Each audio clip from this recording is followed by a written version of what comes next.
Ignacio, sila ang isa sa mga unang apektado. Sinadyan namin ang makipot at lubak-lubak na daan patungo sa bahay nila Nanay Gemma at Ben. Isang libo po. Sa kanilang bahay po yun. Doon po yung... Walang bintana at kupila lamang ang pagitan sa kanilang kapit-kwarto. Ay bantakin mo, 1,000 pa ang kanilang upa. 1,000 isang buwan. Kumikita ka na. Tandaan isang araw. Paano mabubuhay sa libo?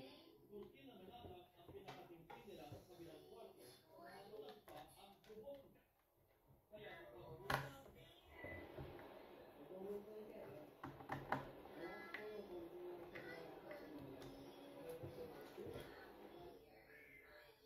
ako, bakit pala, nagpababa.